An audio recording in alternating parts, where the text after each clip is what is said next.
नमस्कार सर्वांना. डिसेंबर ते फेब्रुवारी दरम्यानच्या राजकीय घडामोडींचा आज आपण अभ्यास करणार आहोत. डिसेंबर 2024 ते फेब्रुवारी 2025 पर्यंतच्या सर्व राजकीय घडामोडी, मग त्याच्यामध्ये दोन टप्प्यांमध्ये आपण अभ्यास करणार आहोत. एक आहे पूर्ण राजकीय घडामोडी आणि दुसरा आहे MCQच्या स्वरूपामध्ये. म्हणजे या 3 महिन्याच्या ज्या राजकीय घडामोडी आहेत तर त्या दोन टप्प्यांमध्ये, दोन व्हिडिओजमध्ये आपल्याला व्यवस्थितपणे, सविस्तरपणे अभ्यासता येतील. आपण विचार करायला सुरुवात करूयात. पहा, पश्चिम विभागीय परिषदेची बैठक झालेली आहे. मग ही बैठक केव्हा झाली त्याचा आपण विचार करूयात. तर पुणे या ठिकाणी ही बैठक झाली आणि 22 फेब्रुवारी 2025 मध्ये बैठक झालेली आहे. पश्चिम विभागीय परिषदेची बैठक झाली आहे. मग कोणाच्या नेतृत्वाखाली झाली आहे? अमित शहा यांच्या नेतृत्वाखाली ही बैठक झाली आहे. बैठकीची 27वी आवृत्ती आहे आणि या बैठकीचं आयोजन 2025 मध्ये कोणत्या शहरामध्ये झालं याचा जर आपण विचार केला तर पुणे हे शहर आपल्याला लक्षामध्ये ठेवावं लागतं. आणि पुण्याचं एक वैशिष्ट्य आहे की बाबा, हे पश्चिम विभागीय परिषदेची जी पुण्यामध्ये बैठक झाली आहे ती प्रथमच बैठक झालेली आहे, हे आपल्याला या ठिकाणी लक्षामध्ये ठेवायचं आहे. आणि महाराष्ट्रामध्ये या बैठकीचं आयोजन आपण जर विचार केला तर 8व्यांदा या बैठकीचं आयोजन महाराष्ट्रामध्ये झालं. त्याच्यात 7 वेळा बैठक मुंबईमध्ये झाली होती आणि 8व्या वेळा बैठक पुण्याला झाली आहे. महाराष्ट्रामध्ये या बैठकी किती वेळा झाल्या? आपण म्हटलं 8 वेळा बैठकी झालेल्या आहेत. 8व्यांदा आयोजन आहे. त्यातल्या 7 वेळा बैठका मुंबईमध्ये झालीत आणि 1 बैठक पुण्यामध्ये झालेली आहे. आता या ठिकाणी पश्चिम विभागीय परिषदेची बैठक असं आपण म्हणतो. मग या बैठकीमध्ये कोणकोणत्या राज्य अथवा संघराज्य प्रदेशांचा समावेश आहे? याच्यामध्ये गुजरात, गोवा, महाराष्ट्र, दादरा आणि नगर हवेली, दमण आणि दीव यांचा समावेश होतो. याला पश्चिम विभागीय परिषदेच्या बैठकीमध्ये कोणकोणते राज्य अथवा संघराज्य प्रदेशांचा समावेश होतो तर यांचा समावेश होतो. आता विभागीय परिषदांविषयी थोडक्यात माहिती. पश्चिम विभागीय परिषद आपण अभ्यासली, हे तुमच्या लक्षामध्ये आलं की कधी बैठक झाली होती, कोणाच्या अध्यक्षतेखाली बैठक झाली, कोठे बैठक झाली, पुण्याला झाली आहे. महाराष्ट्रामध्ये एकूण 8 वेळा बैठक झाली आहे.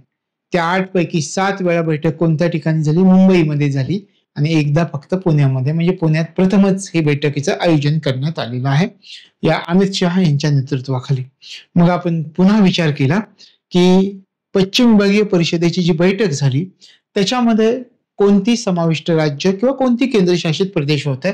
आपल्या लक्षात आलं गुजरात, गोवा, महाराष्ट्र, दादरा आणि नगर हवेली आणि दमण आणि दीव हा संघराज्य प्रदेश. तर ही राज्य आणि संघराज्य प्रदेशांचा पश्चिम विभागीय परिषदेमध्ये यांचा समावेश होतो. आता विभागीय परिषदांविषयी थोडक्यात माहिती आपण पाहूयात. तुम्हाला माहिती असणं गरजेचं आहे. विभागीय परिषद ही संकल्पना कोणाची होती असं तुम्हाला कधी विचारलं तर लक्षात ठेवा, जवाहरलाल नेहरू यांची संकल्पना होती 1956. विभागीय परिषदांची स्थापना 1957 मध्ये 5 विभागीय परिषदा यावेळी स्थापन करण्यात आलेल्या होत्या. आणि मग 5 परिषदा कोणत्या आहेत?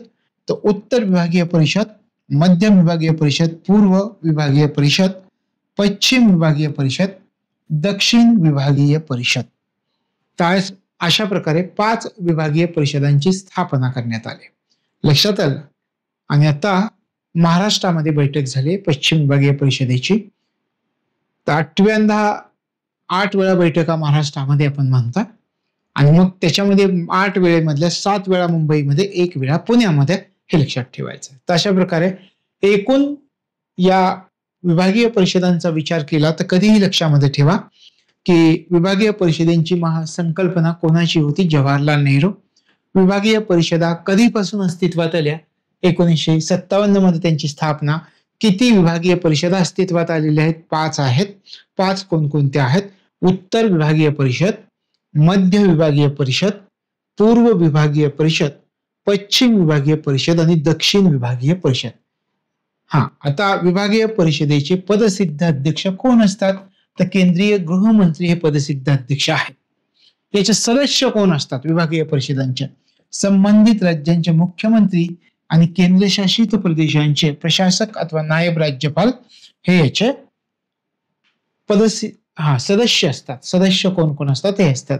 उपाध्यक्ष संबंधित राज्यांचे मुख्यमंत्री आळीपाळीनं हे उपाध्यक्ष असतात विभागीय परिषदांचे. तर हे लक्षामध्ये ठेवायचं. लक्षात आलं. कुठे झालं? विभागीय परिषदेची बैठक यावेळी पुण्यामध्ये झाली आहे. केंद्रीय गृहमंत्र्यांच्या अध्यक्षतेखाली झाली, हे लक्षात ठेवा. पुढच्या प्रश्नाकडे आपण जाऊयात. आता ह्या काही विभागीय बैठका आहेत. याच्यामध्ये पहिली विभागीय बैठक जी 1957 ला झाली होती ती कुठे झाली होती? तर म्हैसूरला झाली होती. आणि अलीकडच्या कालावधीमध्ये झालेल्या बैठका 26वी गांधीनगर 2023 मध्ये, 25वी दीवला झाली होती 2022 मध्ये. तशा प्रकारे अलीकडच्या कालावधीमध्ये. लक्षात आलं. विभागीय परिषदांच्या बैठका. आणि यावेळी विभागीय परिषद कुठे पार पडलेली आहे? तर पुण्यामध्ये पार पडलेली आहे. ते लक्षात ठेवायचे. आता 26वे मुख्य निवडणूक आयुक्त म्हणून कोणाची निवड झाली आहे हे आपल्यासाठी महत्वाचं. ज्ञानेश कुमार असं त्यांचं नाव आहे. ज्ञानेश कुमार यांची 26वे, हे लक्षात ठेवायचं. कधी आपल्याला मध्येच विधानामध्ये विचारलं की 24वे, 25वे, 26वे, तर हे 26वे आहेत. याच्या अगोदरचे 25वे. तशा प्रकारे कधी घडलंय हे पहा. 17 फेब्रुवारी 2025 ला मुख्य निवडणूक आयुक्त म्हणून यांची नियुक्ती झालेली आहे. वैशिष्ट्य यांचं काय आहे? निवडणूक आयोगाच्या सदस्यांच्या नियुक्तीबाबतच्या नवीन कायद्याअंतर्गत नियुक्त झालेले पहिले मुख्य निवडणूक आयुक्त आहेत. निवडणूक आयोग सदस्य यांच्या नियुक्तीबाबतच्या नवीन जो कायदा आहे त्या नवीन कायद्याअंतर्गत नियुक्ती झालेले हे ज्ञानेश कुमार हे पहिले मुख्य निवडणूक आयुक्त आहे. यांचा कार्यकाळ कधीपर्यंत असणार आहे? यांचा कार्यकाळ 26 जानेवारी 2029 पर्यंत असणार आहे. लक्षात आलं. आता तुम्हाला जर असं विचारलं परीक्षेमध्ये की नवीन मुख्य निवडणूक आयुक्त म्हणून कोणाची नेमणूक करण्यात आलेली आहे? ज्ञानेश कुमार. कितवे आहेत? 26वे आहेत. हे लक्षामध्ये ठेवायचं. आणि यांचं वैशिष्ट्य आपण काय म्हणतो? इलेक्शन कमिशनच्या सदस्यांच्या नियुक्तीबाबत जो नवीन कायदा आलाय त्या नवीन कायद्याअंतर्गत नियुक्ती झालेले ते पहिले मुख्य निवडणूक आयुक्त आहेत. आणि त्यांचा कार्यकाळ 26 जानेवारी 2029 पर्यंत असणार आहे.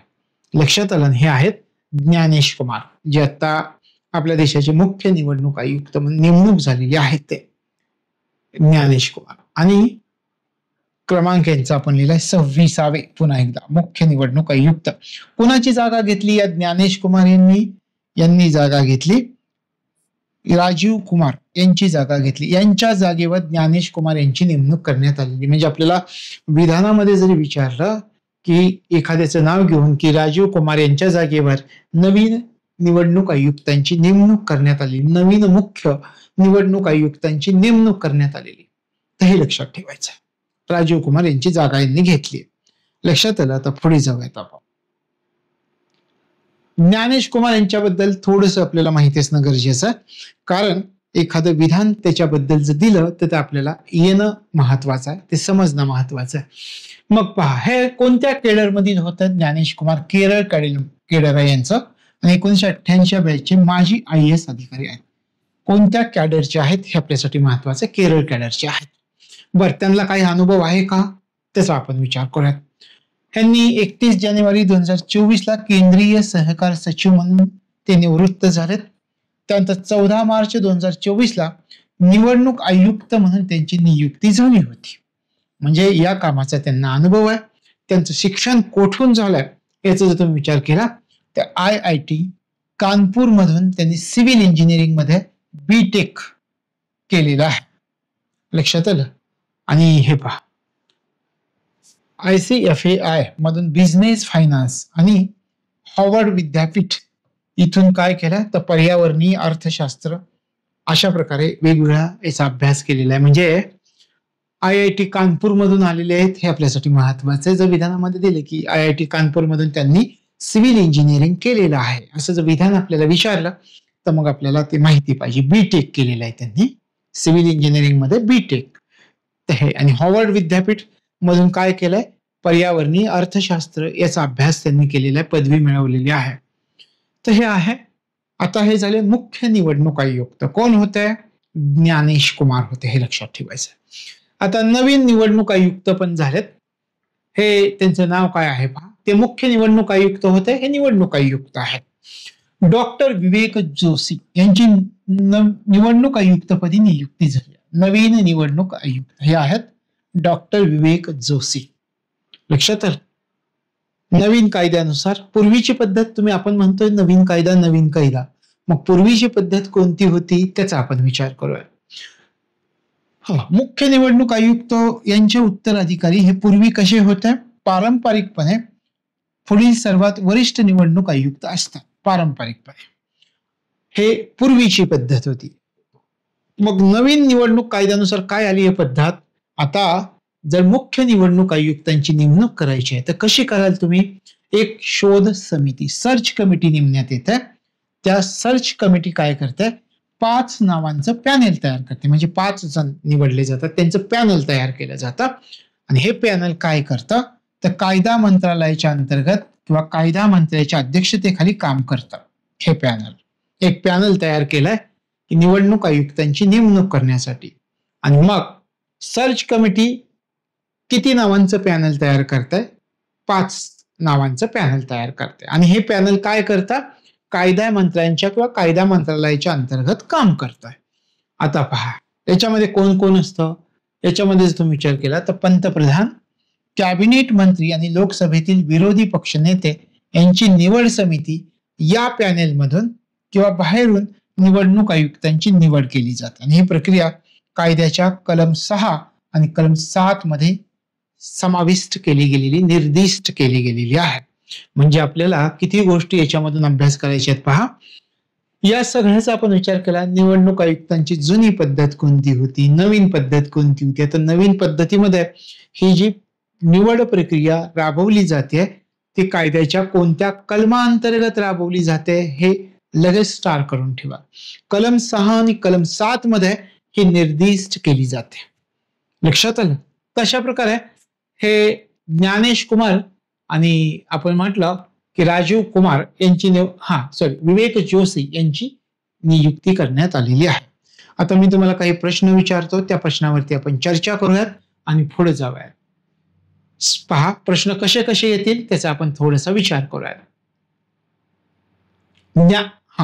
भारताचे 26वे मुख्य निवडणूक आयुक्त म्हणून कोणाची नेमणूक करण्यात आलेली आहे? कोणाची आली आहे?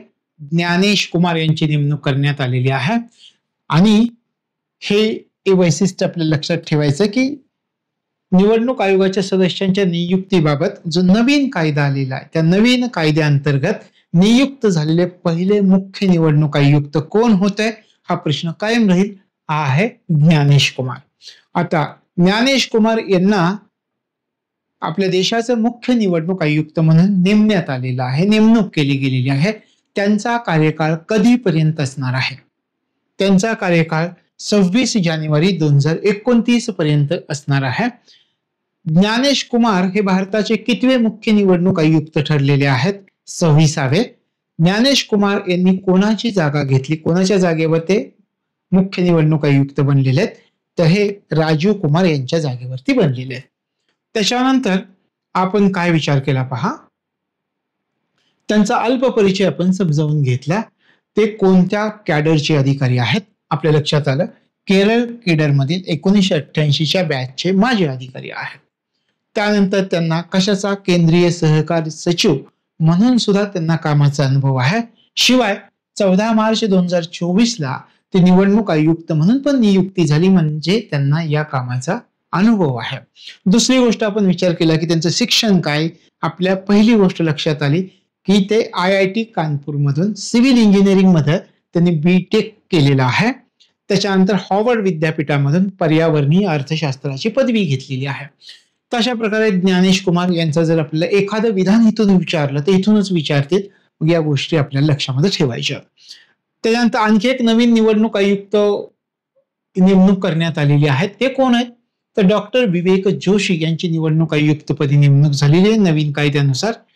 पूर्वीची पद्धत आपण पाहिली आणि नवीन निवडीची पद्धत आपण पाहिली. पूर्वीच्या पद्धतीमध्ये काय होतं? मुख्य निवडणूक आयुक्त यांचे जे उत्तराधिकारी असायचे ते कोण असायचे? पारंपरिकपणे पुढील सर्वात जे वरिष्ठ आहेत त्यांची नेमणूक केली जायची. आता ती पद्धत बदलली का? तर हो, ती पद्धत बदलली. मग कोणती नवीन पद्धत आणली? तर ही नवीन पद्धत आणली. आता नवीन कायद्यानुसार निवडणूक आयुक्तांची नेमणूक शोध समिती, एक सर्च कमिटी आहे. सर्च कमिटी किती नावांचं पॅनल तयार करते? 5 नावांचं. आता हे पॅनल कोणाच्या अध्यक्षतेखाली काम करताय? कायदा मंत्रालयाच्या अंतर्गत काम करताय.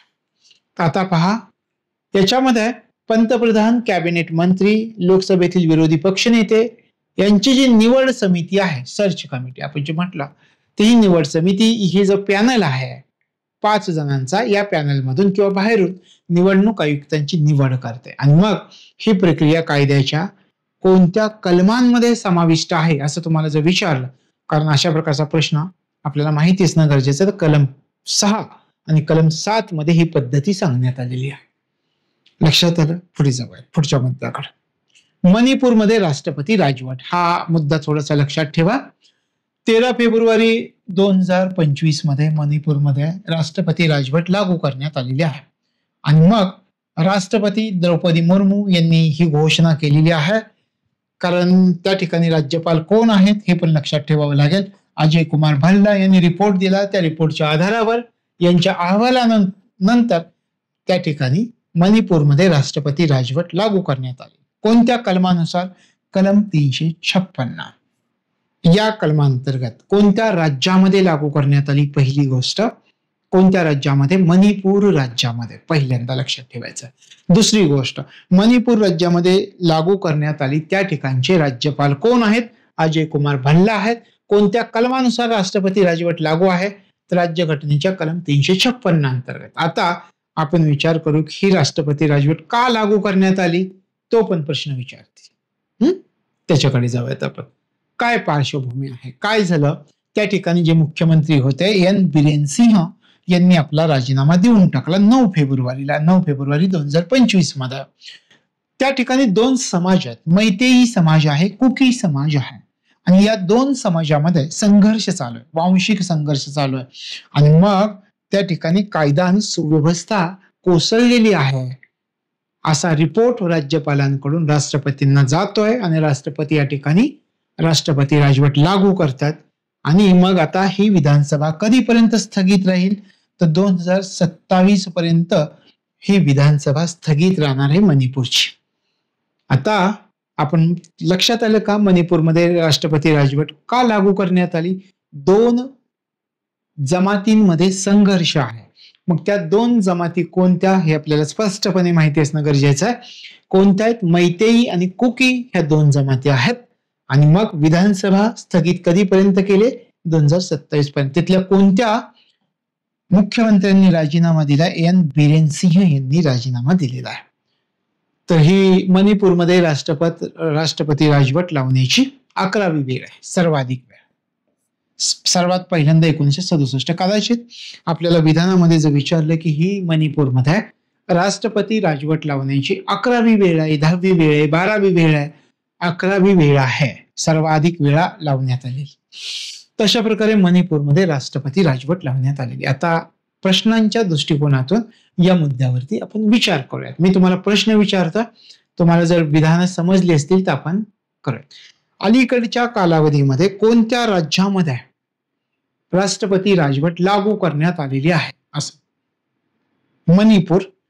दुसरी गोष्ट, मणिपूर राज्यामध्ये नुकतीच राष्ट्रपती राजवट लागू करण्यात आलेली आहे. मणिपूरचे राज्यपाल कोण आहेत? अजय कुमार भल्ला. मणिपूरमध्ये लावण्यात आलेली राष्ट्रपती राजवट कोणत्या कलमांतर्गत लावण्यात आलेली आहे? कलम 356 अंतर्गत लावण्यात आलेली आहे. तिसरा मुद्दा आहे, नुकतीच मणिपूरमध्ये राष्ट्रपती राजवट लागू करण्यात आलेली आहे, त्या ठिकाणी असणाऱ्या कोणत्या मुख्यमंत्र्यांनी नुकताच राजीनामा दिलेला आहे? एन बिरेन सिंह यांनी राजीनामा दिलाय. पुन्हा पुढचा प्रश्न, नुकतीच मणिपूर राज्यामध्ये राष्ट्रपती राजवट जी लागू करण्यात आली ती कोणत्या 2 जमातींच्या संघर्षामुळे ही राष्ट्रपती राजवट लागू करण्यात आलेली आहे? मग आपल्याला हे 2 जमाती मैतेई आणि कुकी या समुदायांमध्ये वांशिक संघर्ष आहे. आणि शेवटचा प्रश्न माझा की हे राष्ट्रपती राजवट लागू करण्यात आले, विधानसभा कधीपर्यंत स्थगित राहील? तर 2027 पर्यंत. आता ही 11वी वेळ आहे हे लक्षात ठेवून पहिल्यांदा 1967 मध्ये. तर अशा प्रकारे मणिपूरमध्ये राष्ट्रपती राजवट लागू करण्यात आलेली आहे, हे लक्षात ठेवायचं. लक्षात राहील व्यवस्थित? ठीक आहे, पुढे जाऊयात.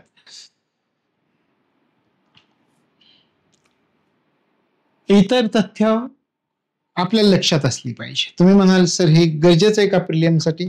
प्रिलियमसाठी अजिबात गरजेचं नाही, पण कधी तुम्हाला मुख्य परीक्षेमध्ये अशा प्रकारचे प्रश्न विचारतील आणि काही तुमचे पॉइंट्स क्लिअर होतील म्हणून आपण थोडक्यात पाहूया, ते वेळ जास्त आपण घेणार नाही आहोत. ते इथे पहा, एकदाही लागू न झालेली, म्हणजे राष्ट्रपती राजवट एकदाही लागू न झालेली राज्य कोणती आहेत असं आपल्याला कधी विचार, आणि मुख्य परीक्षेला विचारतील, पूर्व परीक्षेला विचारणार नाही. छत्तीसगड आणि तेलंगणा ही एकदाही राष्ट्रपती राजवट लागू न झालेली राज्य. म्हणजे आता इथून पुढे तुम्हाला कधीही कोणीही प्रश्न विचारला, अशी कोणती राज्य आहेत की जिथे राष्ट्रपती राजवट एकदाही लागू नाहीये, तर तुम्हाला या प्रश्नाचं उत्तर देता येणार आहे छत्तीसगड, तेलंगणा. देशात पहिल्यांदा राष्ट्रपती राजवट कोणत्या राज्यामध्ये लावण्यात आली होती? पंजाब राज्यामध्ये लावण्यात आलेली होती. सर्वात जास्त राष्ट्रपती राजवट कोणत्या राज्यामध्ये किंवा संघराज्य, सध्याचा संघराज्य प्रदेश, तर जम्मू काश्मीरमध्ये. किती? 6 वर्ष 264 दिवस, 1990 ते 96. सर्वात कमी काळ राष्ट्रपती राजवट कोणत्या राज्यामध्ये लावण्यात आलेली होती? सर्वात कमी काळ कर्नाटक राज्यामध्ये. बरं, महाराष्ट्रात राष्ट्रपती राजवट आतापर्यंत किती वेळा लागू करण्यात आलेली आहे? महाराष्ट्रात आतापर्यंत 1980, 2014, 2019, आणि आता हे खालचे मुद्दे आपल्याला गरजेचं नाही. एकाच वर्षात सर्वाधिक वेळा 1977 मध्ये 14 वेळा राष्ट्रपती राजवट लावण्यात आलेली होती, राष्ट्रपती राजवट. आणि आज हेच लोक संविधान बचाव, संविधान बचाव म्हणून सगळ्या भारतातनं फिरतात, 14 वेळा एका वर्षात राष्ट्रपती राजवट लावतात. आणि हे का असं करू शकतात? कारण हे सामान्य जनतेला मूर्ख समजतात, कारण ह्या गोष्टी तुमच्यासारख्या विद्यार्थ्यांना, अभ्यास करणाऱ्या विद्यार्थ्यांनाच माहीत असतात. समाजाला थोड्याच माहितीत एवढ्या वेळा राष्ट्रपती राजवट यांनी हे उद्योग केलेले आहेत. नवीन समाज जाणून घेण्याचा एक कमीच प्रयत्न करतो की बाबा खरं काय खोटं काय. तर हे आहे राष्ट्रपती राजवट. लक्षात आलं?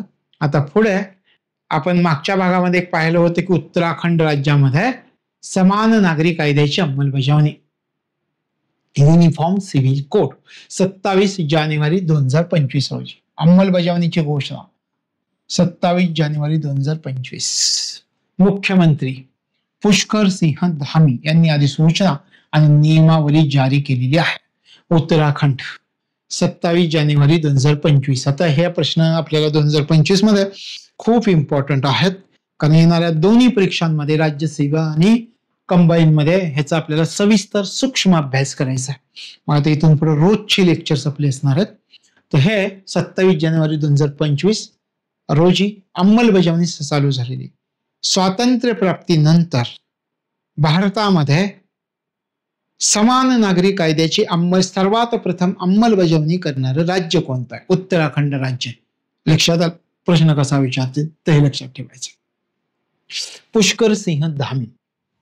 वैशिष्ट्य हे पहा, आता जे आपण उल्लेख केला, स्वातंत्र्यानंतर समान नागरी संहितेची अंमलबजावणी करणारं उत्तराखंड हे देशातील पहिले राज्य आहे. आता तुम्ही म्हणाल समान नागरी कायदा लागू केला, मग त्याच्यामध्ये कोणकोणत्या गोष्टींचा समावेश होईल, त्याच्यावरती प्रश्न विचारला जाईल. कारण उत्तराखंड हे उत्तर सोपं आहे, आपल्या सगळ्यांना पाठ पण होत आहे, पण आपल्याला विचारतील की हे यांनी जे समान नागरी संहिता लागू केलेली, अंमलबजावणी चालू झालेली उत्तराखंडमध्ये, मग त्याच्यामध्ये त्या पोर्टलमध्ये कोणकोणत्या बाबींचा समावेश, कोणत्या गोष्टींबद्दल समान नागरी कायदा लागू असणार आहे? विवाह समान नागरी कायदा, घटस्फोटाच्या बाबतीत समान नागरी कायदा, लिव्ह इन, अतिशय वाईट प्रथा आपल्या देशामध्ये, सगळ्या जगामध्ये चालू झाली आहे, आणि त्याच्यामुळे अलीकडच्या कालावधीमध्ये मोठ्या प्रमाणात एकमेकांची हत्या पण करताना हे लोक दिसत आहेत. तर हे अशा प्रकारे किंवा यांची अनिवार्य नोंदणी करावी लागणार आहे. यासाठी समान नागरी कायद्याचं एक पोर्टलचं अनावरण करण्यात आलेलं आहे. लक्षात आलं? विवाह, घटस्फोट, लिव्हिंग, अशा प्रकारे हे जे अनिवार्य नोंदणीसाठी UCC पोर्टलचं, समान नागरी कायद्याच्या पोर्टलचं अनावरण केले जाणार. मग हे 3 लक्षात ठेवायचं. 1, 2 आणि 3. लक्षात आलं? त्याच्यावरती प्रश्न विचारतील. कायद्याची पार्श्वभूमी. आता आणखी एक महत्वाचा प्रश्न याच्यामध्ये. ठीक आहे, हा कायदा बनवला गेला, मग हा कायदा बनवण्यासाठी कोणती समिती नेमण्यात आलेली होती का? त्या समितीच्या शिफारशीनुसार हा कायदा लागू करण्यात आला. तर 27 मे 2022 ला न्यायमूर्ती रंजना प्रकाश देसाई यांच्या अध्यक्षतेखाली तज्ज्ञ समिती स्थापन केली होती. या समितीनं मसुदा तयार केलाय 2 फेब्रुवारी 2024 आणि 7 फेब्रुवारी 2024 रोजी राज्य विधानसभेनं विधेयक मंजूर केलेला आहे. मग आपल्या लक्षात काय ठेवायचं? रंजना प्रकाश देसाई समिती. कोणत्या समितीच्या शिफारशीनुसार उत्तराखंड राज्यामध्ये समान नागरी कायद्याची अंमलबजावणी सुरू झाली आहे? मग तिथे जर समिती विचारली तर न्यायमूर्ती रंजना प्रकाश देसाई यांच्या अध्यक्षतेखाली तज्ज्ञ समिती स्थापन करण्यात आलेली होती. कायद्याची रचना काय आहे ते आपण पाहूयात. आता लक्षात आलं इथपर्यंत? आपण पुन्हा एकदा प्रश्नांच्या स्वरूपात रिव्हिजन करणार आहोत. सुरुवातीला समजावून घ्या. पहा, विवाह, घटस्फोट, वारसा, लिव्हिंग रिलेशनशिप यावर लक्ष केंद्रित केले जाणार आहे. कोणत्या घटकावर? या कायद्यानं कोणत्या घटकावर लक्ष केंद्रित केले जाणार आहे? विवाह, घटस्फोट, वारसा आणि लिव्हिंग रिलेशनशिप. 7 परिशिष्ट आणि 392 कलम. 7 परिशिष्ट आणि 392 कलम आहेत. लक्षात आलं? तर हे लक्षामध्ये ठेवायचं. कायद्याची वैशिष्ट्य काय आहे? हा जो कायदा लागू होणार, समान नागरी कायदा, त्याचा जर विचार केला तर सर्व धर्मातील नागरिकांना लागू असणार आहे. आता हा त्यानंतर बहुपत्नीत्व, बालविवाहाला बंदी घालण्यात आलेली. या कायद्यानुसार अनुसूचित जमातींना हा कायदा लागू नसणार आहे, हे लक्षात ठेवायचं. कलम 342 आणि कलम 366-25. अगदी अवघड प्रश्न विचारला तर असा विचारतील. कसा विचारतील पहा, की हा समान नागरी कायदा उत्तराखंडमध्ये लागू करण्यात आला, तर अनुसूचित जमातींना हा कायदा कोणत्या कलमानुसार लागू नाही असं विचारलं तर मग आपल्याला लक्षात ठेवायचा कलम 342 आणि कलम 366-25 नुसार हा अनुसूचित जमातींना लागू नाही. म्हणजे काय? पहिल्यांदा हा कायदा म्हणतो की बाबा सगळ्या धर्मांना लागू, बहुपत्नीत्व, बालविवाहाला बंदी घातली आहे या कायद्यानं, अनुसूचित जमातींना लागू नाही. मग हे तुम्ही लगेच प्रश्न तयार करून ठेवायचा किंवा याच्याबद्दलचा जर प्रश्न तुम्हाला पाहिजे असतील तर 2025 फक्त मला वाटतं काहीतरी 5 का 10 रुपयालाच ठेवलंय ते प्रश्न सगळे 2025 चे. माहित नाही, ऍक्च्युअली बघावं लागेल मला. पण तिथून तुम्हाला 2025 चे जे सगळे मुद्दे आहेत त्याच्या प्रत्येक पॉइंट वरती प्रश्न एमसीक्यूच्या स्वरूपामध्ये किती वेळा सोडवण्याची मर्यादा असणार आहे. तर ते तुम्हाला परीक्षेपर्यंत किती वेळा सोडवता येईल ते बघून घ्या.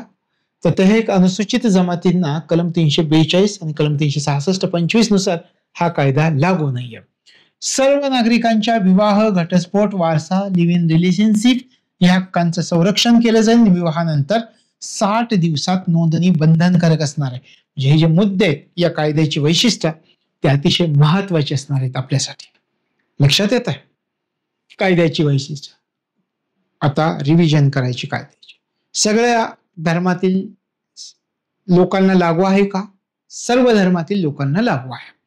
मग त्यात हिंदू नाही, मुसलमान नाही, ख्रिश्चन नाही, आणखी कोणी नाही, सगळ्यांना लागू. उत्तराखंड राज्य. दुसरं, बहुपत्नीत्व, बालविवाहाला विरोधात. आता मुस्लिम धर्मात कसं होतं, कितीही विवाह त्यांच्यात केले जातात, 2, 3, 4, 5 काही ते त्याच्या दृष्टिकोनातून ती अभिमानाची गोष्ट आहे. मग आता हे बंद झालं ह्या समान नागरी कायद्याने. दुसरी गोष्ट, मग आता विचार करा, चिंतन करा, अनुसूचित जमातींना हा कायदा लागू आहे का? आपल्याला उत्तर मिळतं नाही. मग आपल्याला प्रश्न निर्माण होतो कोणत्या कायद्यानुसार हे अनुसूचित जमातींना लागू नाहीये? कलम 342 आणि कलम 366-25 नुसार लागू नाहीये. सर्व नागरिकांना हा कायदा लागू कोणत्या बाबतीत? विवाह, घटस्फोट, वारसा, लिव्ह इन रिलेशनशिप या हक्कांचं संरक्षण. आता विवाहानंतर किती दिवसांमध्ये त्या विवाहाची नोंदणी करणं बंधनकारक असणार आहे? 60 दिवसांमध्ये. तर युसीसी संबंधित काही तरतुदी आहेत पहा. राज्यघटनेमध्ये कुठे तरतूद आहे समान नागरी कायद्याबद्दल? कलम 44 मध्ये. गोवा याचं वैशिष्ट्य आपण नेहमी उल्लेख करतो की आतापर्यंत समान नागरी कायदा लागू असणारे एकमेव राज्य हे गोवा आहे. कारण पोर्तुगीजांनी तसा करार केलेला होता. म्हणून 1867च्या पोर्तुगीज नागरी संहितेनुसार तो कायदा, समान नागरी कायदा गोव्याला लागू. स्वातंत्र्य प्राप्तीनंतरचं पहिलं राज्य हे उत्तराखंड आहे. महत्वपूर्ण खटले याबाबतचे. शहाबानू खटला 1985 मध्ये सर्वोच्च न्यायालयाचा निकाल उलटवला होता काँग्रेसच्या सरकारनं, कारण एका जमातीला खुश ठेवण्यासाठी. आणि मग तिथे संविधान बचाव हा नाही आला मुद्दा, आला की नाही संविधान बचाव, कारण संविधानानुसार सुप्रीम कोर्टाचा निकाल तुम्ही उलटवलाय. तर हे आहे सरला मुदगल खटला 1995, कायदा आयोग 2018 UCC ऐवजी विद्यमान कायद्यात सुधारणा अशी शिफारस केलेली होती. तर हे आहे उत्तराखंड राज्याच्या निमित्तानं आपण संपूर्ण देशाची त्याची परिस्थिती समजावून घेतली. आता प्रश्न आपल्याला विचार करायचा आहे. प्रश्न तुम्हाला मी विचारतो, तुम्ही उत्तर द्यायला सुरुवात करा. हे पहा, पहिल्यांदा माझा प्रश्न आहे की कोणत्या राज्यामध्ये नुकतीच समान नागरी कायद्याची अंमलबजावणी सुरुवात झालेली आहे? कोणत्या राज्यामध्ये? उत्तराखंड राज्यामध्ये. उत्तराखंड राज्याचे मुख्यमंत्री कोण आहे? पुष्कर सिंह धामी. तिसरा माझा प्रश्न की हे जे समान नागरी कायदा लागू केला जाणार आहे त्याच्यामध्ये कोणकोणत्या बाबींचा समावेश होणार आहे? विवाह, घटस्फोट, वारसा आणि लिव्ह इन रिलेशनशिप.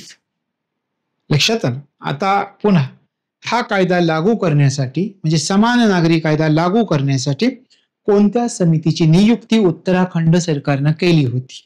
कोणाच्या अध्यक्षतेखाली केली होती? तर न्यायमूर्ती रंजना प्रकाश देसाई यांच्या अध्यक्षतेखाली केली होती. त्याच्यानंतर पहा, या कायद्यामध्ये किती परिशिष्ट आणि किती कलम आहेत? 392. 7 परिशिष्ट, 392 कलम आहेत. कायद्याची वैशिष्ट्य मी तुम्हाला सांगितलेली की हे याच्यावरती पण प्रश्न फ्रेम होऊ शकतील की अनुसूचित जमातींना हा कायदा लागू होत नाही कोणत्या कलमानुसार, आणि विवाहानंतर किती दिवसात नोंदणी करणं बंधनकारक आहे? 60 दिवसांमध्ये. राज्यघटनेमध्ये कोठे तरतूद आहे समान नागरी कायद्यामध्ये? मार्गदर्शक तत्वांमध्ये कलम 44 आहे. आणि आतापर्यंत समान नागरी कायदा लागू करणारं एकमेव राज्य कोणतं होतं? गोवा. आणि महत्वपूर्ण खटले आपण पाहिले, शहाबानो खटला, सरला मुदगल खटला, कायदा आयोग. तर हे उत्तराखंड राज्यामध्ये समान नागरी कायद्याची अंमलबजावणी झालेली आपल्याला दिसून येते. न्यायमूर्ती रंजना प्रकाश देसाई समिती गुजरातमध्ये पण नेमलेली आहे. गुजरात सरकारनं 4 फेब्रुवारी 2025 मध्ये यांची समिती नेमलेली. हे आहेत रंजना प्रकाश देसाई. उत्तराखंड समान नागरी कायद्यामध्ये सुद्धा आपण यांचा विचार केला. पुन्हा इथे गुजरात सरकारने यांची नेमणूक केलेली आहे. ह्या कोण आहेत? तर ह्या आहेत सर्वोच्च न्यायालयाच्या निवृत्त न्यायाधीश, ज्यांना आपण काय म्हणतो? रंजना प्रकाश देसाई समिती. मग आता आपल्याला विचार करायचा आहे की गुजरातमध्ये या समितीची स्थापना का करण्यात आली? उत्तराखंडचा प्रयोग यशस्वी झाला आणि आता गुजरात काय म्हणतात की राज्यात समान नागरी संहितेची गरज ओळखणे आणि त्यासाठी मसुदा विधेयक तयार करणे, यासाठी गुजरात सरकारनं कोणाच्या अध्यक्षतेखाली समिती नेमली? गुजरात सरकारनं सुद्धा समान नागरी कायद्यासाठी त्याचा अभ्यास करण्यासाठी, त्याचा अभ्यास करून गुजरातच्या स्थितीनुसार तो कसा लागू करता येईल हे सांगण्यासाठी कोणाच्या अध्यक्षतेखाली समिती नेमली? रंजना प्रकाश देसाई यांच्या अध्यक्षतेखाली गुजरात सरकारनं सुद्धा समिती नेमलेली. चला, याच्या अगोदर मागच्या वर्षी आपण एक देश एक निवडणूक या विधेयकाबद्दल सविस्तर चर्चा केली होती. पुन्हा एकदा आपल्याला चर्चा करायची. आता केंद्रीय मंत्रिमंडळाची मंजुरी 12 डिसेंबर 2024. आपल्याला माहिती आहे की वन नेशन वन इलेक्शन यासाठी कोणाच्या अध्यक्षतेखाली समिती नेमण्यात आलेली होती? तर रामनाथ कोविंद यांच्या अध्यक्षतेखाली समिती नेमण्यात आलेली होती. दुसरी गोष्ट, पहिली गोष्ट लक्षात आली, केंद्रीय मंत्रिमंडळाची मंजुरी आहे आणि आता हे अशा प्रकारची निवडणूक राबवता यावी म्हणून कोणाच्या अध्यक्षतेखाली समिती? तर रामनाथ कोविंद हे नाव लक्षात ठेवायचं. लोकसभेत मांडलेली विधेयक कोणती आहेत?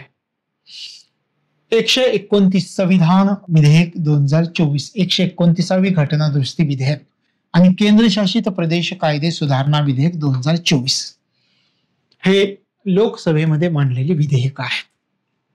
म्हणजे वन नेशन वन इलेक्शनसाठी लोकसभेमध्ये कोणती विधेयकं मांडण्यात आलेली होती? लक्षात आलं? संविधान विधेयक 2024 आणि केंद्रशासित प्रदेश कायदा सुधारणा विधेयक 2024 मांडण्यात आलेलं. आता रामनाथ कोविंद समितीनं काही शिफारशी केलेल्या आहेत. मग त्या शिफारशीचे टप्पे आपण पाहूया. पहिला टप्पा, रामनाथ कोविंद समिती म्हणते की विधानसभा आणि लोकसभा निवडणुका एकाच वेळी घेण्यात याव्यात. दुसऱ्या टप्प्यामध्ये रामनाथ कोविंद समितीने सांगितले की तुम्ही विधानसभा आणि लोकसभा निवडणुका घेतल्या की पुढच्या टप्प्यामध्ये 100 दिवसानंतर लगेच, म्हणजे या निवडणुकांच्या 100 दिवसानंतर स्थानिक स्वराज्य संस्थांच्या निवडणुका घ्याव्यात. म्हणजे रामनाथ कोविंद समितीनं ज्या निवडणुका घ्यायच्यात त्या किती टप्प्यांमध्ये घ्याव्यात असं सांगितलं, तर 2 टप्प्यांमध्ये घ्याव्यात असं सांगितलं. पहिला टप्पा कोणाचा असेल? लोकसभा विधानसभा निवडणुका. त्याच्यानंतर 100 दिवसानंतर तुम्ही काय करायचं? स्थानिक स्वराज्य संस्थांच्या निवडणुका. म्हणजे 5 वर्षात एकदाच निवडणुका झाली की सगळ्यांना फायदा आहे की नाही? की दर आपल्या देशामध्ये दर वर्षाला, दर 6 महिन्याला कुठे ना कुठे निवडणूक असते. तर हे आपल्याला करायचंय. मग रामनाथ कोविंद समितीनं वन इलेक्शन वन नेशन यासाठी किती देशांचा अभ्यास केला? 7 देश असं म्हटलं जातं की 7 देशांचा अभ्यास केलेला आहे असं म्हटलं जातं. आता आपण पाहूया. अभ्यासलेले देश दक्षिण आफ्रिका, स्वीडन, बेल्जियम, 7 देश, यांच्यासह 7 देश. आता 7 देश कुठले? हे 3. आणि एकाच वेळी निवडणूक घेणारे देश कोणते आहेत? एकाच वेळी निवडणूक घेणारे देश जर्मनी, जपान, इंडोनेशिया, फिलिपाईन्स. झाली का 7 देशांचा. मग हे 7 देश कोणते हे पण विचारतील. कशाचा अभ्यास आपण केला आहे की नाही? वन नेशन वन इलेक्शनसाठी आपल्या मनाने काय करून चालेल का? अगोदर ती परिस्थिती कोणी हाताळली का? हाताळल्यानंतर त्यांना काही अडचणी आलेत का? जर ती पद्धती यशस्वी झाली आहे तर मग यशस्वी होण्यामागे नेमकी कोणती कारण आहेत? यशस्वी होण्यासाठी भारतीय जनतेनुसार ती पद्धती भारतात कशी राबवता येईल या सगळ्यांचा अभ्यास करावा लागतो, निष्कर्ष काढावे लागतात, त्याचं मूल्यमापन होतं, चिंतन होतं आणि मग ते अस्तित्वामध्ये येतं. अशा प्रकारे ह्या 7 देशांचा विचार केलाय. आता रामनाथ कोविंद समिती काय म्हणते पहा. रामनाथ कोविंद समितीनं नवीन कलम 324A ची शिफारस केली. मागच्या लेक्चरमध्ये आपण अजून डिटेलमध्ये ते पाहिलं होतं. नवीन कलम 324A ची शिफारस केली आहे. कशासाठी कलम 324A ची शिफारस केली आहे? पंचायत आणि नगरपालिका निवडणुकांसाठी कोणत्या कलमाची शिफारस कोविंद समितीनं केलेली आहे? कलम 324A. शिवाय कोविंद समितीनं कलम 325 मध्ये सुधारणा करण्याचा प्रस्ताव ठेवलेला आहे. कशा संबंधी कलम 325? आता पहा, सगळ्या निवडणुका एकत्रित घ्यायच्यात. मग सगळ्या निवडणुका जर एकत्रित घ्यायच्या असेल तर एकत्रित मतदार यादी तयार करावी लागेल का? मग एकत्रित मतदार यादी आणि फोटो ओळखण्यासाठी, ओळखपत्रासाठी कलम 325 मध्ये सुधारणा करण्याचा प्रस्ताव रामनाथ कोविंद समिती ठेवते. त्यानंतर रामनाथ कोविंद समिती म्हणते की कदाचित असं होईल कधी की त्रिशंकू स्थिती होईल, अविश्वास प्रस्ताव आल्यास नवीन निवडणुका घेता येतील, पण त्या निवडणुकांचा कालावधी किती असेल किंवा तो कार्यकाळ पुढच्या सार्वत्रिक निवडणुकीपर्यंत असेल. म्हणजे काय झालं, एखादं सरकार सुरू झालं 3च वर्षात पडलंय, आता नवीन सरकार आलं तर त्याचा उर्वरित कालावधी किती? 2च वर्षासाठी असेल. म्हणजे पुढच्या सार्वत्रिक निवडणुकांपर्यंतच त्याचा कालावधी असणार आहे. तर अशा प्रकारे हे आहे. एक एकीकृत मतदार यादी आणि ओळखपत्र प्रणाली असणं आवश्यक आहे. त्यासाठी घटनात्मक दुरुस्ती आवश्यक आहे असंही कोविंद समिती सांगते. लक्षात आलं? आता विधेयक संयुक्त संसदीय समितीकडे, JPC कडे, जॉईंट पार्लमेंटरी कमिटी त्याला आपण म्हणतो, JPC संयुक्त संसदीय समिती. कधी आलं JPC कडे? 20 डिसेंबर 2024. सदस्य किती आहेत? 39 आहेत. 39 सदस्यामध्ये लोकसभेतील 27, राज्यसभेमधील 12 आहेत. याचे अध्यक्ष कोण आहेत? संयुक्त संसद अध्यक्ष भर्तृहरी महाताब, भाजपचे अध्यक्ष आहेत. लक्षात आलं? संयुक्त संसदीय समितीकडे विधेयक JPC कडे पाठवलंय, जॉईंट पार्लमेंटरी कमिटीकडे 20 डिसेंबर 2024 मध्ये. मग सदस्य किती? 39, लोकसभेमधील 27, राज्यसभेमधील 12. अध्यक्ष कोण आहेत? या संयुक्त संसदीय समितीचे भर्तृहरी महताब आहेत, हे लक्षामध्ये ठेवायचं. मग 129वे घटना दुरुस्ती विधेयक 2024, कलम 83, संसदेच्या सभागृहांच्या कालावधीमध्ये बदल होतोय का? नवीन उपकलम काय आलेत आता पाहायला. लोकसभा मुदतीपूर्वी जर विसर्जित झाली तर पुढील लोकसभा केवळ उर्वरित काळासाठीच असणार आहे. काय सांगितलंय पहा, म्हणजे 2 वर्ष सरकार चाललंय, ते विसर्जित झालंय, पुढचं सरकार अस्तित्वात आलंय, तर ते किती चालेल? फक्त 3, उरलेल्या 3 वर्षासाठी चालेल. 5 वर्षाचा एकूण कालावधी, मग उरला 3, तर उरलेल्या कालावधीसाठी. मग हे नवीन उपकलम टाकायचं आपल्याला की लोकसभा जर मुदतीपूर्वी विसर्जित झाली तर पुढील लोकसभा केवळ उर्वरित कार्यकाळासाठीच असणार आहे. नवीन सभागृह जुन्या सभागृहाचं सातत्य राखणार नाही. मग इथे आपल्याला फसवतील. नवीन सभागृह जुन्या सभागृहाचं सातत्य राखणार नाहीये. कलम 172 काय सांगितलंय? कलम 83 प्रमाणे सुधारणा प्रस्तावित. राज्य विधिमंडळाच्या बाबतीमध्ये सुद्धा, म्हणजे राज्य विधिमंडळ त्या ठिकाणची विधानसभा 2 वर्षांनी जर सरकार पडलं तर नवीन येणारं सरकार उरलेल्या कालावधीसाठीच असणार आहे. म्हणजे कलम 172 नुसार सुधारणा आहे. कलम 327 विधिमंडळ निवडणुकीबाबत संसदेचा अधिकार आहे. मतदारसंघाचं सीमांकन नंतर एकत्र निवडणूक आयोजित करणं हे शब्द समाविष्ट केले जाते.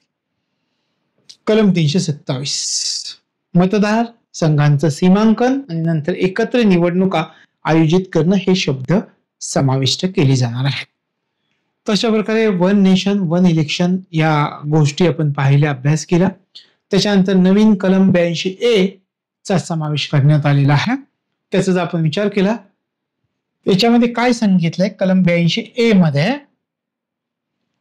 एकाच वेळी निवडणुका म्हणजे लोकसभा आणि सर्व विधानसभांसाठी एकत्रित सार्वत्रिक निवडणूक असणार आहे. एकाच वेळी निवडणुका, याचा अर्थ काय? हे कलम 82A चा समावेश. नियुक्त तारीख कोण ठरवणार आहे? तर राष्ट्रपती ठरवतील. राष्ट्रपती लोकसभेच्या पहिल्या बैठकीच्या तारखेला बदल अंमलात आणू शकतात. याची नियुक्त तारीख कोणती हे राष्ट्रपती ठरवू शकतील. लक्षात आलं? तशा प्रकारे 1 इलेक्शन 1 नेशन व्यवस्थित अभ्यासायचं आहे.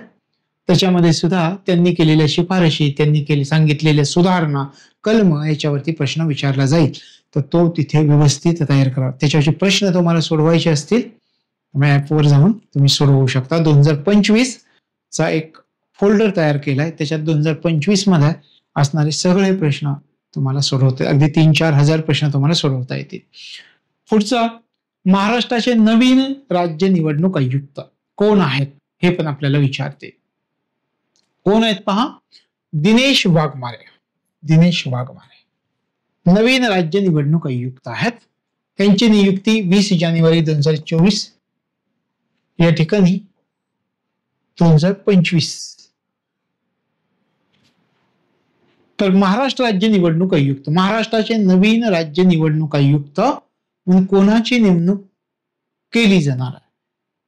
करण्यात आलेली आहे हे पण लक्षामध्ये ठेवा. कोणाची? दिनेश वाघमारे यांची नेमणूक करण्यात आलेली, हे त्यांचं पिक्चर आहे पहा, दिनेश वाघमारे. आता कोणाच्या जागेवर वाघमारे यांची निवड झाली आहे? UPS मदान यांच्या जागेवर नेमणूक झालेली आहे. महाराष्ट्राचे 7वे निवडणूक आयुक्त म्हणून यांची नेमणूक झालेली आहे दिनेश वाघमारे यांची. यांचा कार्यकाळ किती वर्ष असणार आहे? यांचा कार्यकाळ 5 वर्ष असणार आहे. पुनर्नियुक्तीसाठी हे पात्र असणार आहेत का? पुन्हा नेमणूक होण्यासाठी तर पुनर्नियुक्तीस हे पात्र नसणार आहेत, हे लक्षात ठेवायचं. तर हे महाराष्ट्र राज्याचे नवीन निवडणूक आयुक्त हे कोण आहेत हे आपल्याला लक्षामध्ये ठेवायचं. कोण आहेत? दिनेश वाघमारे, हे लक्षामध्ये ठेवा. महाराष्ट्र राज्य नवीन निवडणूक आयुक्त आहेत. तशा प्रकारे महाराष्ट्राचे 7वे निवडणूक आयुक्त म्हणून यांची नेमणूक झालेली आहे. कार्यकाळ 5 वर्ष आणि पुनर्नियुक्तीला पात्र नाहीयेत, हे लक्षामध्ये ठेवायचं. आता हे नियुक्तीचा आधार वगैरे आहे आपल्याला राज्यघटनेमध्ये आवश्यक आहे खरं तर, पण कलम 243K, कलम 243Z हे आणि महाराष्ट्र राज्य निवडणूक आयुक्त अधिनियम 1994 नुसार राज्यपालांद्वारे नवीन निवडणूक आयुक्तांची नेमणूक केली जाते किंवा महाराष्ट्राच्या निवडणूक आयुक्तांची नेमणूक केली जाते. लक्षात ठेवा. जबाबदारी काय आहे यांच्यामध्ये? यांच्याकडे जबाबदारी आहे जिल्हा परिषद, पंचायत समित्या, ग्रामपंचायती, नगरपालिका आणि महानगरपालिका यांच्या मतदार याद्या तयार करायच्या आणि निवडणुका घ्यायच्या. अशा प्रकारची दिनेश वाघमारे यांच्याकडे नेमणूक करण्यात आलेली. आता महाराष्ट्र राज्य निवडणूक आयोग कधी स्थापन झाला होता, तर हे 26 एप्रिल 1994 मध्ये. महाराष्ट्र राज्य निवडणूक आयोग, तुम्हाला एक माहितीसाठी, कधी नेमणूक झाली होती बाबा? 26 एप्रिल 1900. मग आतापर्यंतचे निवडणूक आयुक्त तर हे आत्ताचे कोण आहेत? दिनेश वाघमारे, आत्ता नेमणूक झालेले. कोणाची जागा घेतली आहे? UPS मदान यांची जागा घेतलेली आहे. लक्षात येत आहे? तर या गोष्टी आपल्याला लक्षामध्ये ठेवायच्या आहेत. आता हे यांच्याविषयी थोडक्यात माहिती आपण पाहूयात. मूळ गोजीगाव, वर्धा जिल्हा, 1994च्या तुकडीचे IAS अधिकारी आहेत. इंजिनिअरिंग नागपूर मधनं केलंय. MTech IIT खरगपूर मधून केलंय. तर हे महत्वाचे. इंग्लंड मधलं ब्रेडफोर्ड विद्यापीठ, MSc विकास आणि प्रकल्प नियोजन याच्यामधली पदवी. मग यांना कोणत्या कामांचा अनुभव आहेत का? या दिनेश वाघमारेंना आयुक्त होते नवी मुंबई पिंपरी चिंचवड महापालिका, सचिव म्हणून काम केले, ऊर्जा सामाजिक न्याय विभागीय सचिव म्हणून काम केलंय, विदर्भ वैधानिक विकास मंडळाचं सचिव म्हणून काम केलंय, बुलढाण्याचे जिल्हाधिकारी म्हणून काम केलंय आणि यवतमाळ वाशिम जिल्हा परिषदेमध्ये CEO म्हणून काम केलेलं आहे. तर हे आहेत दिनेश वाघमारे. म्हणजे सध्याचे निवडणूक आयुक्त म्हणून कोणाची नेमणूक करण्यात आली? महाराष्ट्राची. लक्षात आलं? तर हे लक्षामध्ये ठेवायचं. महाराष्ट्राचे राज्य निवडणूक आयुक्त कोण आहेत? दिनेश वाघमारे. लक्षात आलं? तर या गोष्टी या ठिकाणी आपल्याला लक्षामध्ये ठेवायच्या आहेत.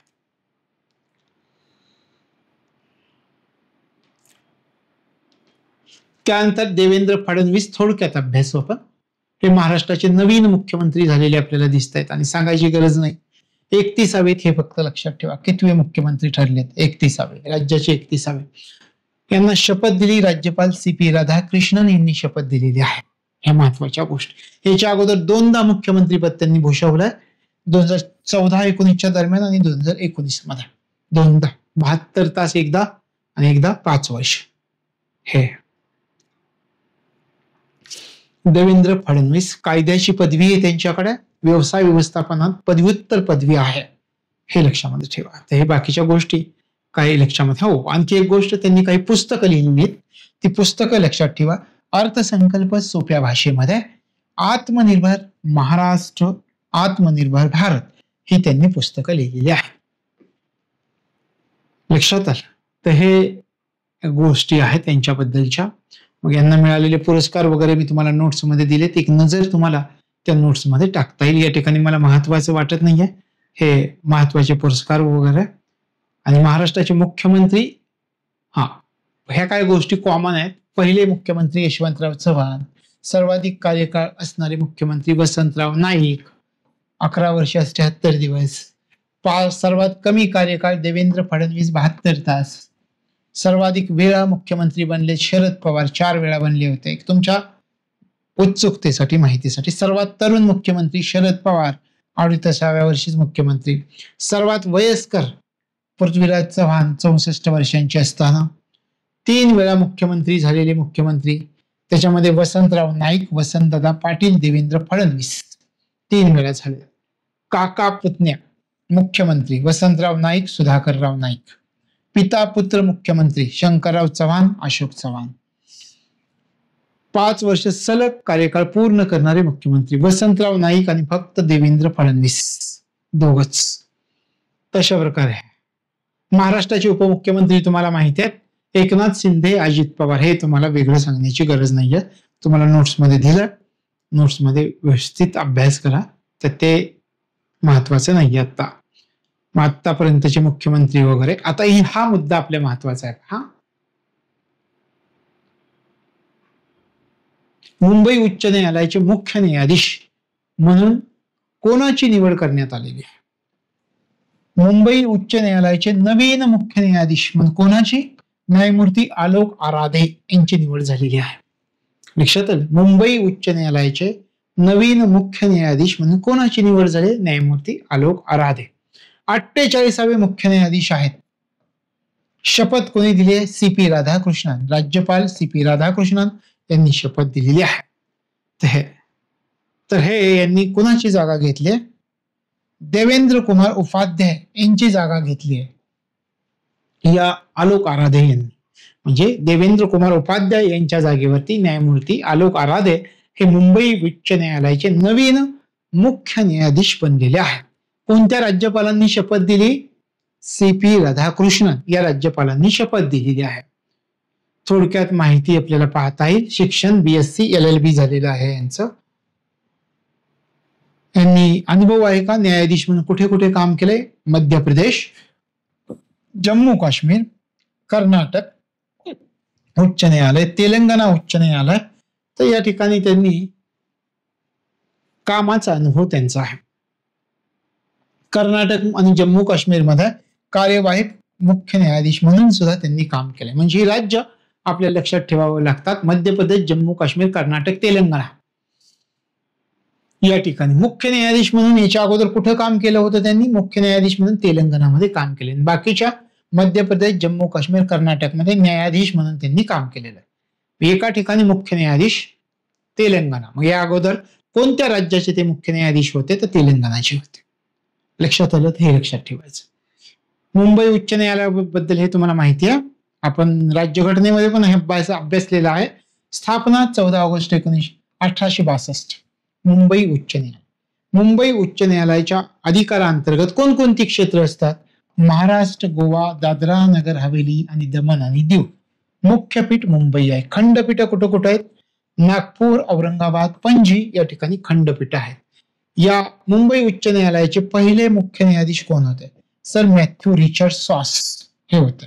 स्वातंत्र्यानंतर पहिले मुख्य न्यायाधीश न्यायमूर्ती MC छागला हे होते. आणि पहिल्या महिला मुख्य न्यायाधीश या मुंबई उच्च न्यायालयाच्या कोण होत्या? तर मंजुळा चेल्लूर होत्या. हे तुम्हाला एखादी गोष्ट माहित नसेल इथे क्लिअर होईल. ते मुंबई उच्च न्यायालयाचे मुख्य न्यायाधीश म्हणून नेमणूक करण्यात आलेली आहे. तशा प्रकारे या गोष्टी आपण थोडीशी रिव्हिजन करूयात याची.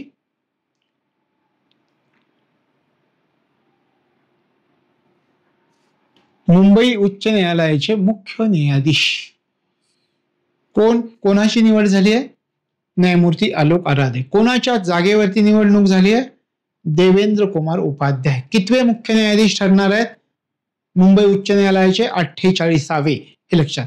कोणी शपथ दिली त्यांना? राज्यपाल CP राधाकृष्णन यांनी शपथ दिलेली आहे. याचा आपण विचार केला. त्यानंतर त्यांची शिक्षण किती झालंय? BSc आणि LLB मध्ये झालेलं आहे. त्यांनी कोणत्या राज्याचे मुख्य न्यायाधीश म्हणून काम केलंय? तेलंगणा राज्याचे मुख्य न्यायाधीश म्हणून काम केलंय उच्च न्यायालयात. आणि बाकीच्या कोणत्या 3 राज्यांमध्ये त्यांनी न्यायाधीश म्हणून काम केलंय? मध्य प्रदेश, जम्मू काश्मीर, कर्नाटक. मुंबई उच्च न्यायालयाचा आपण विचार केला या ठिकाणी. कधी स्थापना? 1862. कोणकोणती क्षेत्र या मुंबई उच्च न्यायालयाच्या अंतर्गत येतात? महाराष्ट्र, गोवा 2 राज्य आणि दादरा आणि नगर हवेली आणि दमण आणि दीव संघराज्य प्रदेश. मुख्यपीठ मुंबई. खंडपीठ कुठे कुठे आहेत? नागपूर, औरंगाबाद, पणजी. मुंबई उच्च न्यायालयाचे पहिले मुख्य न्यायाधीश कोण होते? Sir Matthew Richard sauce. स्वातंत्र्यानंतर मुंबई उच्च न्यायालयाचे पहिले मुख्य न्यायाधीश कोण बनले? न्यायमूर्ती MC छागला. आणि या मुंबई उच्च न्यायालयाच्या पहिल्या महिला मुख्य न्यायाधीश कोण होत्या? मंजुळा चेल्लूर ह्या होत्या. लक्षात ठेवायचं. हे आपण सगळं पाहिलेलं आहे. लक्षात येत आहे? या गोष्टी आपल्याला लक्षात ठेवायच्या. आता आपल्या राज्याचे विधानसभा अध्यक्ष कोण आहेत? सध्या राहुल नार्वेकर आहेत. थोडक्यात एवढंच लक्षात ठेवायचं. बाकी जास्त लक्षात ठेवायचं नाही. विधानसभा अध्यक्ष कोण आहेत? राहुल नार्वेकर आहेत. बस एवढंच लक्षात ठेवूयात. राज्याच्या स्थापनेपासून 16वे अध्यक्ष ठरलेत विधानसभा अध्यक्ष. कितवे आहेत हे लक्षात ठेवा? 16वे. आता यात विधानामध्ये जर काय विचारलं तर 16वे अध्यक्ष. आणि दुसरे सर्वात तरुण अध्यक्ष हे लक्षात ठेवा. वय 42 आहे. ते लक्षामध्ये ठेवायचं. आणि सलग दुसऱ्यांदा निवड होणारे दुसरे अध्यक्ष. याच्या अगोदर बाळासाहेब भारदे नाव होतं की ते सलग दुसऱ्यांदा निवडून आले होते विधानसभेच्या अध्यक्षपदी. एकमेव व्यक्तिमत्व होतं आतापर्यंत. आता हे दुसरे बनलेले आहे. लक्षात आलं? तर हे लक्षामध्ये ठेवायचं. विधानसभा अध्यक्ष कोण आहेत? राहुल नार्वेकर आहेत. 16वे अध्यक्ष ठरलेत. मतदारसंघ कुलाबा भाजप. कुलाबा या ठिकाणचा. दुसरे सर्वात तरुण अध्यक्ष, विधानसभेच्या अध्यक्षपदी सलग दुसऱ्यांदा निवड होणारे दुसरे अध्यक्ष. तर हे लक्षामध्ये ठेवायचं.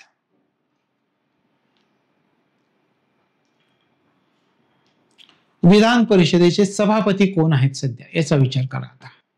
विधान परिषदेचे सभापती, विधान परिषदेचे सभापती आहेत राम शिंदे. बिनविरोध निवड झाली, हे लक्षात ठेवा. राम शिंदे विधान परिषदेचे सभापती कोण आहेत. आता मी तुम्हाला विधानसभेचे सांगितलं.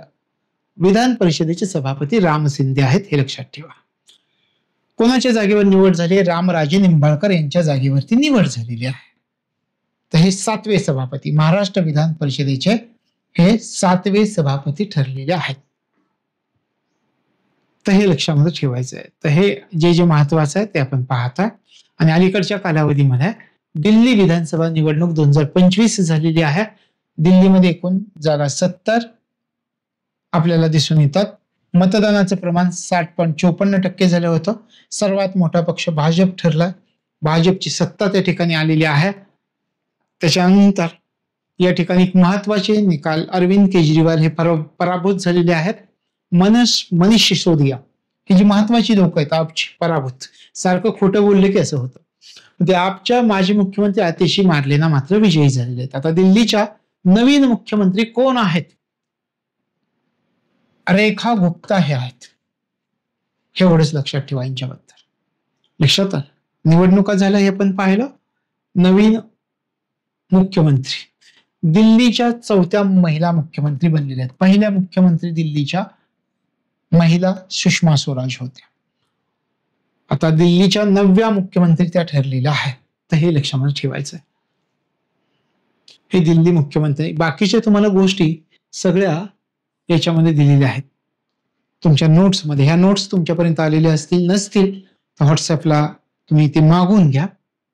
तर हे आता पुढच्या भागामध्ये आपण, हा झाला आपला पहिला भाग. पुढच्या भागामध्ये आपण आता याच्यावरचे राजकीय घडामोडींवरचे याच्या व्यतिरिक्त काही संभाव्य प्रश्न, जे छोट्या छोट्या घटना आहेत त्याचे प्रश्न मी तयार केलेत.